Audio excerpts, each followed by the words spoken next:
K&N filter is a lot bigger than the old stock one, so we used this piece from the old filter to fit the K&N inside the box.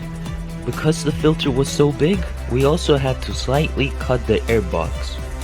But surprisingly, everything still looks stock from the outside and still looks nice.